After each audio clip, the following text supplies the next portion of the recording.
Olá pessoal, tudo bem? Professor Alex Azik aqui. Mais uma aula sua aí para o terceiro ano, beleza? Estamos aqui reunidos para mais um momento aqui. Colégio Referencial, terceiro ano A e B.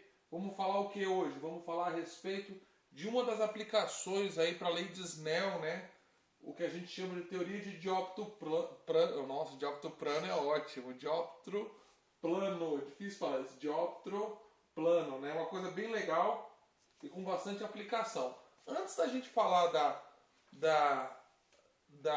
do dioptroplano em si, eu peço que você se recorde aí de uma matéria que eu falei que chamava-se Leis da Refração, a lei de Snell-Descartes, né? Dê um pouquinho de água, por favor.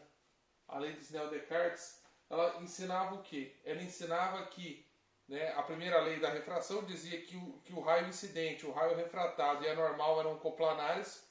Raio incidente, refratário raio incidente, raio refratado e a reta normal eram coplanares. A segunda lei, que é a lei de Snell, explica por que você tem esse efeito de distorção, obrigado, em corpos que estão submersos em água ou em outros líquidos aí. Eu fiz uma aula inteira sobre isso. Espero que você tenha assistido. Sem ter assistido essa primeira aula, você não tem condição de caminhar aqui por essa ideia de dioptroplano. Beleza? Então, a lei de Snell, que é aquela seno do ângulo de incidência, índice de refração do primeiro meio, seno do ângulo de refração, índice de refração do segundo meio, é o que explica esse entortar aqui de corpos parcialmente imersos, né? O dioptroplano ele tem uma aplicação muito imediata quando você pensa aí que tudo que está imerso em água aparenta estar muito mais na flor da água do que de fato está, né? Você já deve ter tido essa noção. Você está numa piscina e você tem a impressão de que, né, quando você está fora da piscina, você olha para o fundo da piscina, o fundo da piscina sempre aparenta estar um pouco mais alto do que de fato ele está. O local que ele está aparentemente não é o real. Ele aparenta estar aí, digamos, sei lá, 50%, 40% mais alto do que de fato ele está, né? Tanto é que a pessoa, quando está com criança pequena, fala assim: mãe, quero entrar na piscina. E a mãe fala: espera um pouco, deixa que eu entro primeiro. Porque só a mãe entrando realmente ali é que ela vai ter uma noção da profundidade. Porque o que ela vê não dá para confiar que seja realmente a profundidade da piscina e não é mesmo. Pois é. Essa situação que eu acabei de colocar aí é isso que compõe o tal do famoso dioptroplano. Dioptro, ó, de dois, óptro, de meio no qual a luz se propaga, né? Meio oportuno à propagação da luz. Então, dioptro, dois locais que permitem a passagem da luz.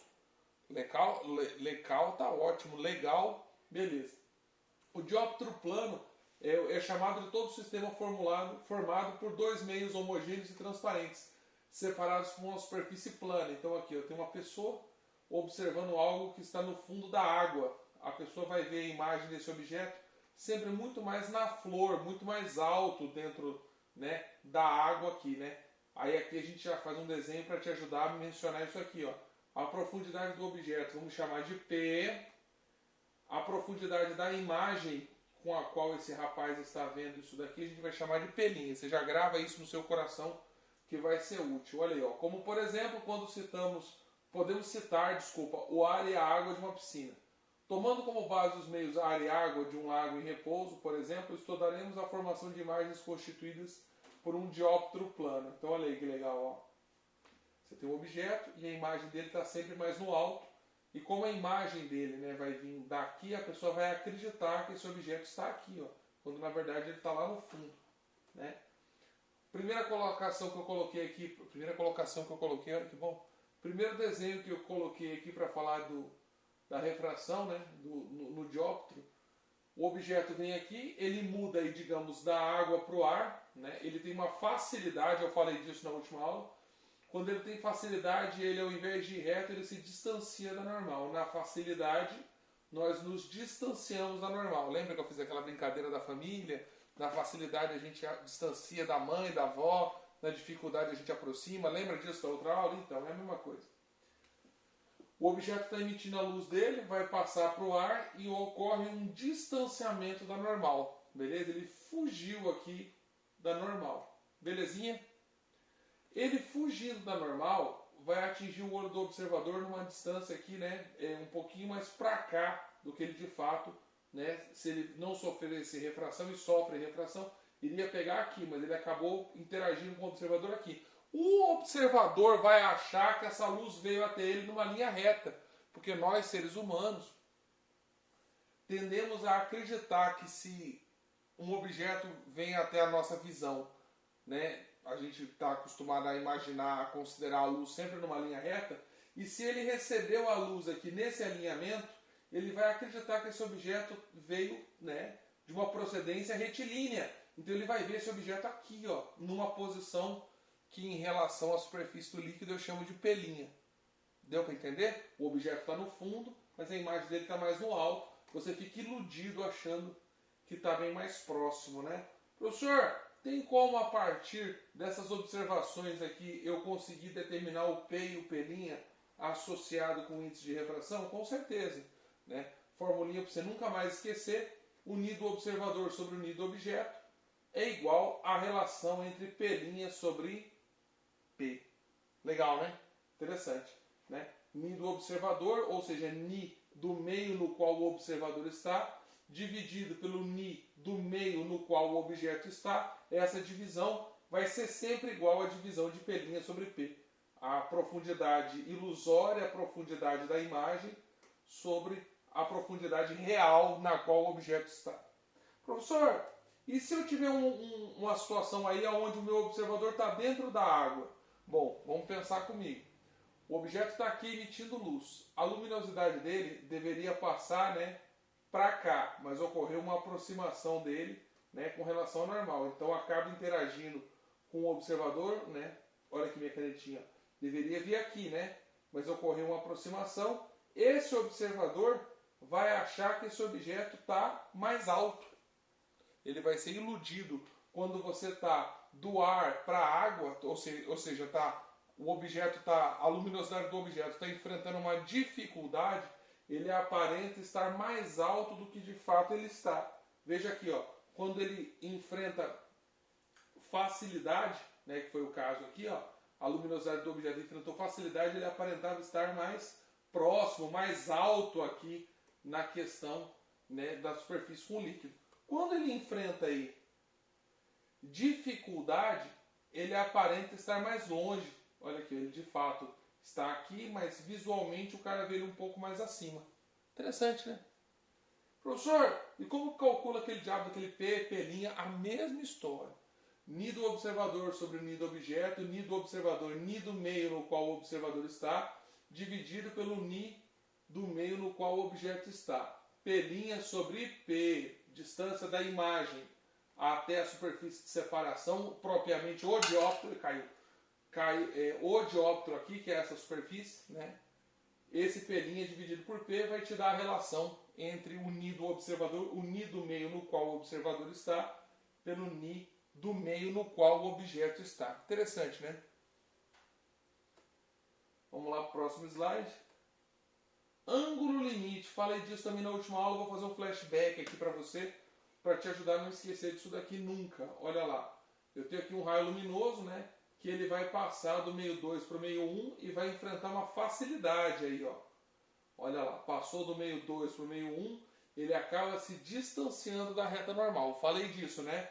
Do meio 2 para o meio 1, supondo o meio 2 mais denso que o meio 1, né? Com maior índice de refração, ele se afasta da normal. Belezinha? Olha lá. Raio retratado, beleza. Se eu abrir um pouquinho mais aí com esse raio vermelho, esse camarada vai abrir mais um pouquinho também, não é isso? Ixi, volta aqui.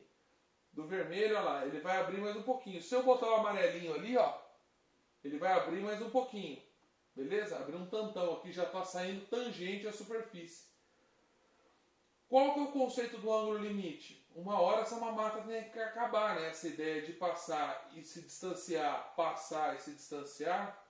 Chega numa hora que eu tenho um raio luminoso, né? Esse, no caso, esse amarelinho aí é o limite. É o meu ângulo limite. Por quê? Se eu insistir um pouco mais, além desse ângulo limite, que foi agora esse segmento pretinho que chegou agora, ó, esse aqui, ó. Esse.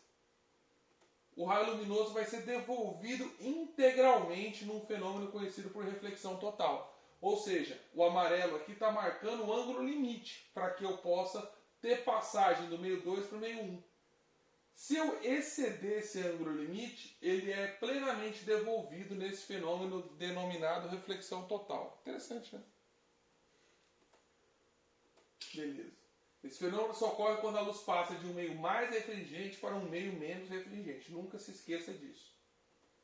Belezinha? Aí está aqui a lei de Snell justificando aí a situação da segunda lei da refração. A lei de Snell justificando o que acontece na reflexão total, né? Olha lá o que ele está falando aqui para você. Ele está falando que Ni1 é seno do ângulo de incidência, Ni2 é o seno do ângulo de refração. Bom, se naquela situação daquele raio amarelinho ali, ele estava saindo já com 90 graus, né? Olha lá. Se ele estava incidindo e já estava tendo ali algo próximo de 90 graus, olha lá. Esse ângulo limite aqui, ó. Seno desse ângulo limite vezes o Ni desse primeiro meio, que é o meio 2, né? Seno do ângulo limite, Ni do meio 2, vai ser igual ao seno de 90, porque ele está saindo com 90 graus, porque ele está no limite, vezes o Ni do meio 1. Foi isso que ele relatou aqui, ó. Seno de 90, Ni do meio 1, Ni 2, seno do ângulo limite. Beleza. Aí o que ele fez aqui?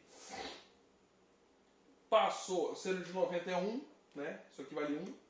Então 1 vezes Ni1 fica Ni1, pegou o Ni2 e passou ele dividindo. E daí escrevo a regra que todo mundo já conhece, do ângulo limite para reflexão total, Ni menor sobre Ni maior, ou Ni1 sobre Ni2. Né? Quando você faz essa divisão, você tem o seno do ângulo limite para esse dióptero, para essa separação. Falei disso na aula passada, onde é que eu tenho ampla aplicação dessa reflexão total na fibra óptica, como bonito aí nessa fotografia aí, né? Reflexão total tem aplicação na fibra óptica. Também falei lá na aula passada, espero que você lembre lá, né? Do fenômeno onde as camadas de ar, quanto mais próximo do solo, e o solo estando quente, quente, quente, muito quente, você vai tendo cada vez camadas mais facilitadas para a passagem, né? Da luz solar, né? E o que acontece? Quando ela pega uma camada já bem rente ao chão, ela tem tanta facilidade para passar que digamos, a diferença de índice de refração é tamanha que a luz literalmente bate e volta, né? Ela bate aqui, né? E retorna aos olhos do observador. Então você já deve ter visto isso em estradas, né? Você vê lá um reflexo ao longe, né? Aí você fala, parece que tem água na pista. Não tem água na pista. Você está vendo ali o reflexo do céu num dia muito quente, essa camada aqui de baixo, né? Tem um índice de refração tão menor do que as camadas de cima, que o raio luminoso, ao invés de refratar e passar, como aconteceu daqui até aqui, nesse trecho ele faz assim, tchuin, tchuon, e sobe para os olhos do observador. Aí de novo, ele é iludido vendo essa luminosidade vindo da parte de baixo, e ele acha que aquilo ali é água. E não é. É a luminosidade do céu. Lâminas de faces paralelas, coisa que aparece na sua apostilinha, e sua apostilinha já está na página... Lâminas de faces paralelas está na página 292 da sua apostila 2, certo? Apostila 2, página 292, tem um esquema que fala lá, ó. A lâmina de faces paralelas é um dispositivo muito útil, pois ele permite fazer com que a luz seja desviada sem, no entanto, alterar a sua direção de propagação. Então o que eu estou vendo aqui? Um raio luminoso que incidiu aqui, né? Imagina que isso aqui tudo é uma lâmina de espessura E. O raio luminoso veio para cá, teve uma aproximação com a normal, fechou? Porque ele é uma lâmina, né? Ele está aqui no ar, então ele veio para cá e teve uma aproximação com a normal. E depois que ele passou da lâmina aqui, ó, da lâmina provavelmente de um vidro ou de um acrílico, e ele passou do material aqui para o ar, ele sofreu um distanciamento. Então veja aqui que ele estava vindo aqui, dobrou para dentro, sofreu uma aproximação, posterior a isso foi jogado para fora. Faz sentido? Então ele veio para cá, foi aproximado da normal pela dificuldade do índice de refração dessa lâmina. E aí, posterior a isso, ele foi devolvido, né? Repare que esse raio aqui que foi devolvido, o mesmo tanto, por assim dizer, que ele fechou aqui, ele abriu aqui embaixo. E acabou que eu consigo um paralelismo, olha que palavra bonita, entre esse segmento que estava vindo original e esse outro que foi, né, aqui para baixo. Eles são paralelos, né? Aqui você tem o ângulo de incidência na primeira face, o ângulo de refração na primeira face, o ângulo de incidência na segunda face, o ângulo de refração na segunda face. E aí vem uma coisa muito legal da gente falar. Que esse desvio, esse D desse original para esse aqui é calculado como o seno do ângulo de incidência menos R1 sobre o cosseno desse R1 vezes a espessura da placa. Aí o cara fala, eita Giovana, de onde é que saiu essa fórmula? O cara tirou isso de onde? Da cartola? Ele tirou de uma matéria chamada geometria. Vamos tentar entender de onde é que saiu essa fórmula, né, que eu até botei aqui como demonstração. Você concorda comigo aqui, ó, que quando esse raio luminoso veio para cá, né, o seno desse ângulo, esse ângulo aqui, ó, porque se ele passasse reto, esse ângulo inteiro seria I1. Você concorda? Belezinha? Se ele passasse aqui no pontilhado, esse I1 seria isso aqui tudo, concorda? Beleza? Então, se você observar esse pedacinho aqui que eu estou botando a caneta, ele é o quê? Ele é esse I1 menos esse R1. Se eu fizer esse I1 aqui inteiro e tirar o R1, fica essa abertura aqui, ó. Eu estou trabalhando esse triângulo verdinho aqui, concorda? Seno de um ângulo, como que eu vejo? Cateto oposto, não é isso? Que vai ser esse D que eu estou investigando. Cateto oposto sobre a hipotenusa. Quem que é a hipotenusa nesse triângulo aqui? Quem que é o maior lado? É esse Hzão aqui, ó. Fechou? E daqui eu escrevo que o seno desse ângulo aqui, ó, que vai ser I1 menos R1, é cateto oposto sobre a hipotenusa. Isolando o Dzão aqui, ó, esse desvio que é o que eu quero, eu só passo o H para lá multiplicando. Sucesso, tá? Tenho aqui isolado que o desvio é seno de I1 menos R1 vezes o H, que é esse, né, esse cara aqui. Vamos enxergar um outro triângulo agora. Qual que seria esse outro triângulo? Ó, viu esse triângulo aqui de baixo? O que você pode dizer para mim a respeito desse ângulo aqui e desse Hzão? Ó, dá para você dizer o seguinte, ó. Dá para você dizer que o cosseno desse ângulo, o cosseno dele, é cateto adjacente sobre a hipotenusa. Concorda? Esse E que está ali é o mesmo que aparece aqui. O cosseno desse ângulo é cateto adjacente sobre a hipotenusa. Cosseno de R1 é E sobre Hzão. Olhando esse triângulo rosa aqui. Cosseno desse ângulo, né, aquela hora a gente ia pegar esse ângulo aqui. Cosseno desse ângulo é E sobre Hzão. E aí eu isolo o Hzão aqui, ó. O Hzão como sendo, né, só passo o Hzão para lá e desço o cosseno. Fica que Hzão é igual a E sobre o cosseno de R1. Tá, Zazinho, por que você está falando disso? Calma. Aqui você tem que o desvio é seno de 1 menos R1 vezes Hzão. Você acabou de achar o Hzão aqui, ó, em função desse outro triângulo que estava aqui na parte de baixo. Vamos substituir, né? Esse Hzão é E cosseno de R1, que é a primeira refração aí que sofreu, e tchanã! Apareceu a fórmula que eu tinha colocado lá atrás para você, né? O desvio é seno de I1 menos R1 vezes o Hzão. Quem que seria o Hzão? E sobre o cosseno de R1. Pronto. Aquela fórmula que era bizarra, nada mais é, o cara combinou dois triângulos, um que estava aqui, o verdinho, com esse outro triângulo em rosa aqui. Nada além disso. Hang loose. Legal, né? Então tá aí, o desvio, se você quer saber de um raio luminoso que incidiu numa placa, esse desvio é dado por seno do ângulo de incidência menos a primeira refração, vezes a espessura da placa, dividido pelo cosseno de R1. Repare, quanto maior a espessura da placa, maior é o desvio. Né? Interessante, né? Muito doido. Exemplo exemplar ilustrativo. Tô com barulho aqui de máquina de escrever. Deixa eu tirar esse sonzinho bonito que ele tem aqui. Olha lá. Vejamos um exemplo. Vamos supor que um raio de luz se propague no ar, tem na apostila. Incida numa lâmina de vidro cujo índice de refração seja 1,5. Tá? Ele está vindo pelo ar e está incidindo nessa placa que tem 1,5. Calcule em centímetros o deslocamento lateral. O cara te deu esse ângulo de incidência, falou o índice de refração dos dois meios e quer saber esse D e te deu essa espessura como sendo 8 centímetros. Ora, não está difícil, né? Primeira coisa que eu tenho que fazer aí, eu tenho que dar um jeito de aplicar a lei de Snell, né? Para falar das lâminas de faces paralelas, né? Então, naquela primeira refração ali, ó, o que eu estou vendo? Eu estou vendo que Ni1 vezes o seno de 45 é igual a Ni2 seno de θ, que esse seria o R1 lá da outra fórmula, a primeira refração sofrida ali. Esses dados eu tenho, ó. Olha lá, Ni1 vale 1, seno de 45 é raiz de 2 sobre 2, Ni2 é 1,5, né? Esse meio aqui tem 1,5, existe refração, seno de θ, né? E aí o que eu vou fazer aqui? Eu vou passar esse 1,5 dividindo. Fico com, olha lá, esse 1,5 passou dividindo, tiro que o seno de θ é raiz de 2 sobre 3. Beleza? Acabei de achar o seno desse ângulo aqui.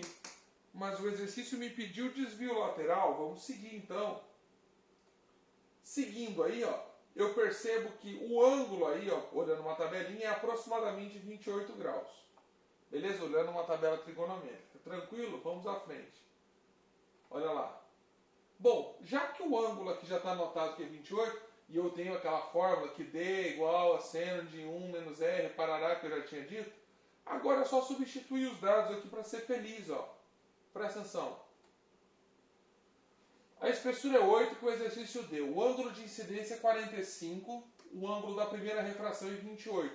E aqui embaixo eu uso também esse ângulo da primeira refração. Olha lá, fica cosseno de 45 menos 28 vai dar, perdão, cosseno de 45 não, seno de 45 menos 28, 17, né? Você tem 45, tiro 28, fica 17.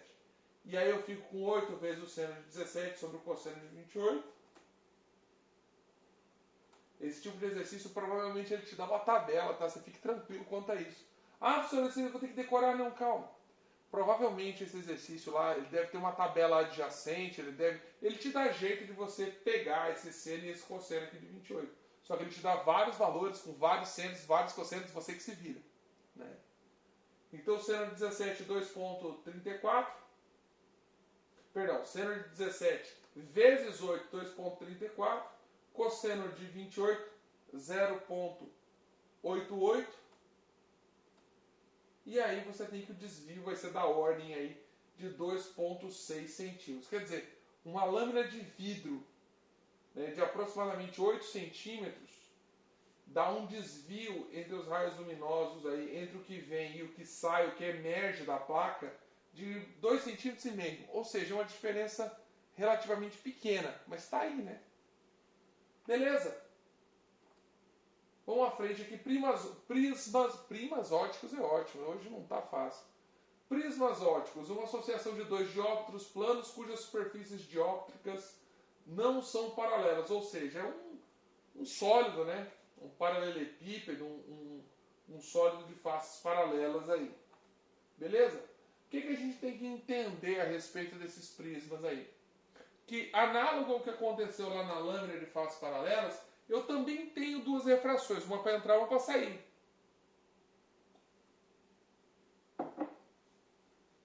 Né? Então o que eu tenho aqui? Eu tenho um ângulo de incidência que bateu aqui, o raio luminoso adentrou no prisma e saiu aqui. Belezinha? Aqui nesse esquema, por geometria, você vai ter que associar que esse delta é o ângulo de desvio e o A é a abertura do prisma lá. Ó, só de bater o olho aqui e aplicar Snell-Descartes. Ni1, seno do ângulo de incidência, é igual a Ni2, que é o Ni do prisma, vezes o seno do ângulo de refração. Ni2, seno do ângulo da segunda refração, né, que quando ele veio do prisma aqui para o ar, né, não é isso? É igual a um Ni3, na maioria dos exercícios ele não coloca, ele está supondo aqui um meio A, um meio B, um meio C, mas quase sempre ele volta para o meio de origem aí, né? Ni3, que seria o Ni1, seno do ângulo, né, com a qual ele saiu aí. Se você olhar direitinho, ó, aqui já tem umas coisas, umas macacadas de matemática aqui para você observar. Ó. Olha que interessante, ó. Tá vendo esse triângulo aqui? Tá vendo esse triângulo aqui? Olha que legal. Esse triângulo, ele tem esse ângulo aqui, não tem? A soma dos ângulos internos dele, R mais R' mais um ângulo beta, tem que dar 180, porque a soma dos ângulos internos de qualquer triângulo é 180. Mas se você pegar esse beta, certo? Pegar esse beta e somar com um ângulo A aqui, não é isso?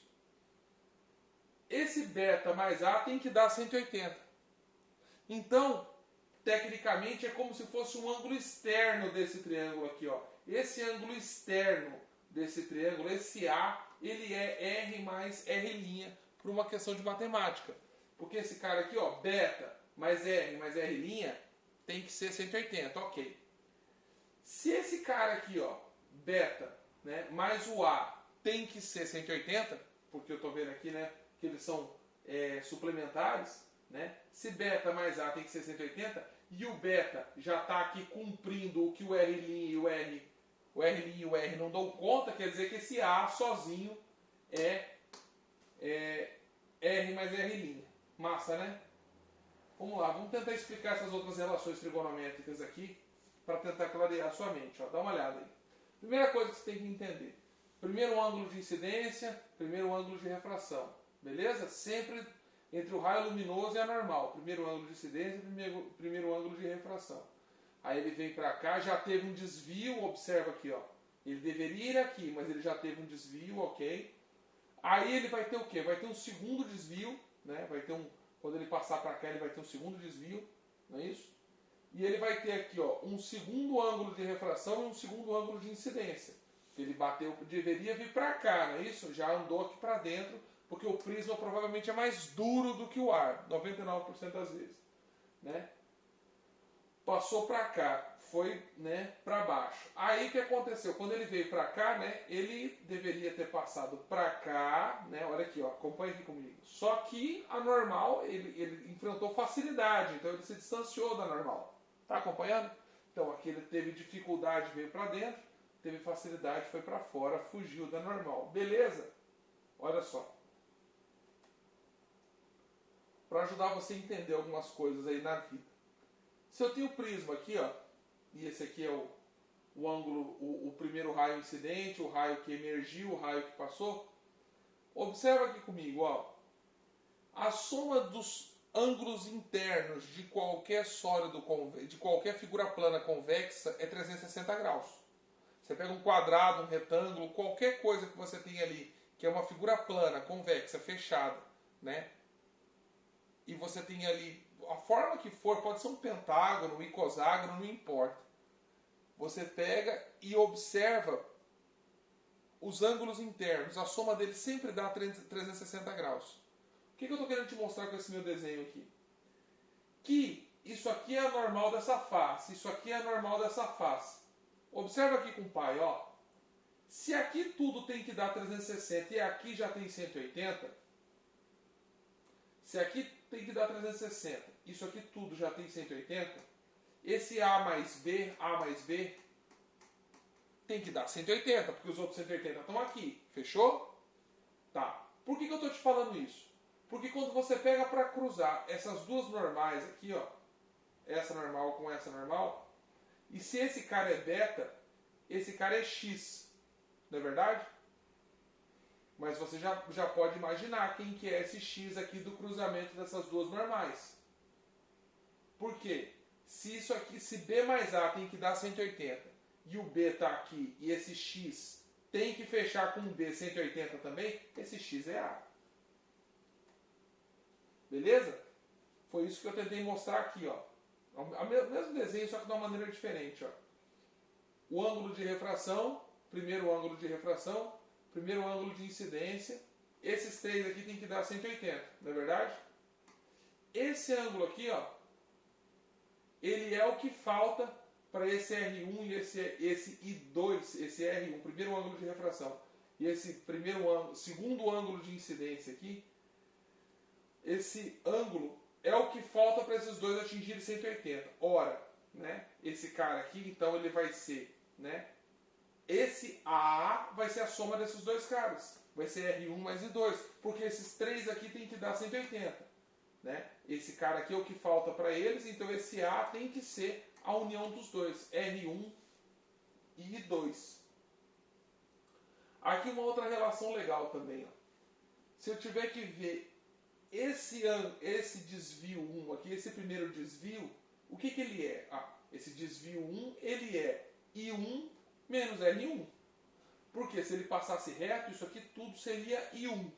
Mas ele desviou. Se ele desviou, ele vai ser I1 tirando R1. Beleza? Aí ficou que esse D1 é I1 menos R1. Mesma coisa aqui desse lado. Ó. Esse raio era para ter passado, né, para cá. Certo? Não passou, né? Sofreu um distanciamento da normal. Bom, mas vamos pensar.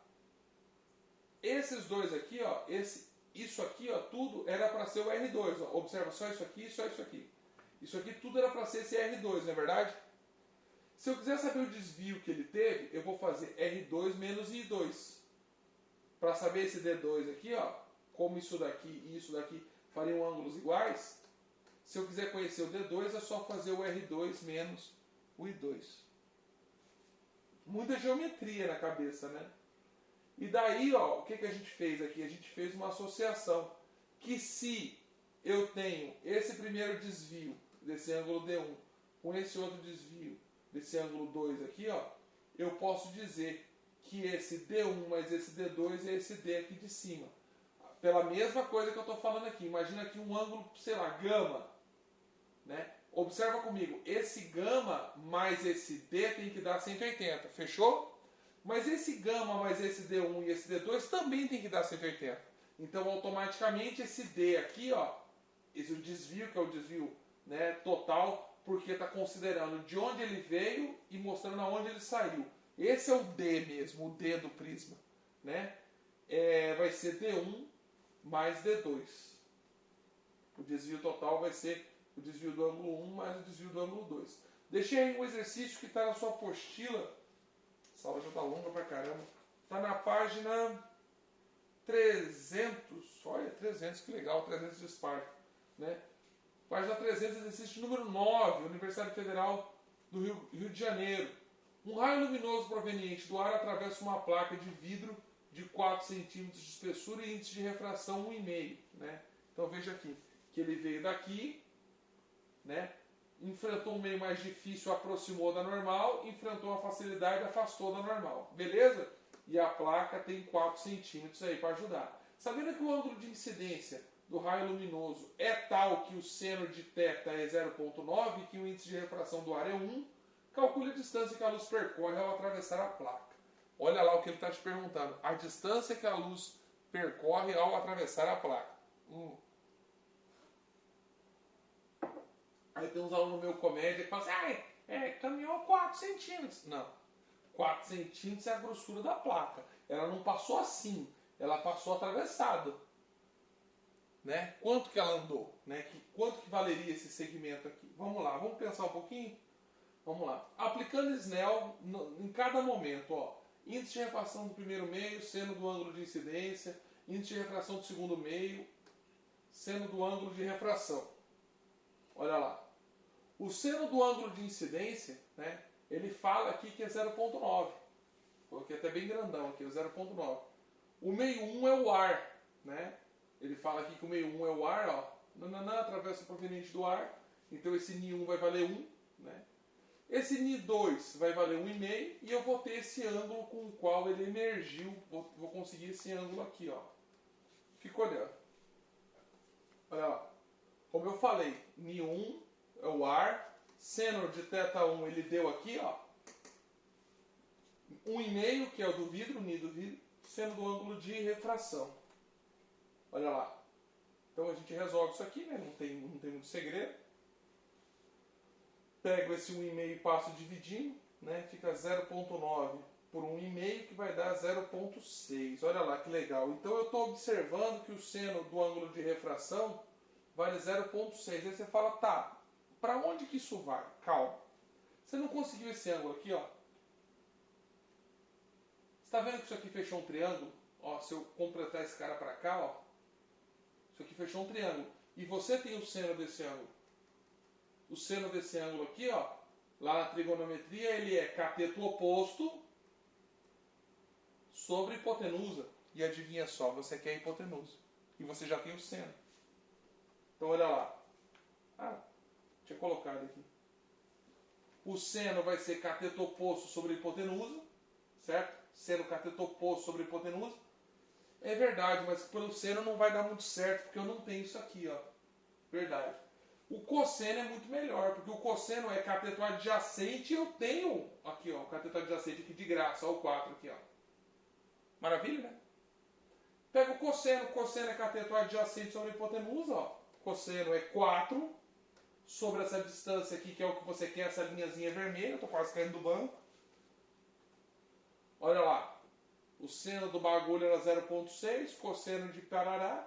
Para encontrar o cosseno do ângulo de refração, aplicamos a equação fundamental da trigonometria. Por isso que aquela hora eu tinha falado de usar o seno, né? Mas a gente não tinha o valor do cateto oposto. Vamos ter que fazer uma gambiarra lascada aqui, ó. Por quê? O que mata o meu problema é o cosseno, porque eu usava o cateto adjacente sobre a hipotenusa, não era isso? Aí matava o problema, porque eu quero essa linha vermelha. Mas Snell Descartes me dá o seno. Então, lá das aulas de matemática, tem um negócio que é maravilhoso, que a gente fala que o seno ao quadrado de um ângulo, mas o cosseno ao quadrado do mesmo ângulo é igual a 1. Relação 1 de trigonometria. A primeira aula de trigonometria, o cara ensina isso para você. Seno ao quadrado de alfa mais cosseno ao quadrado de alfa, do mesmo ângulo, é igual a 1.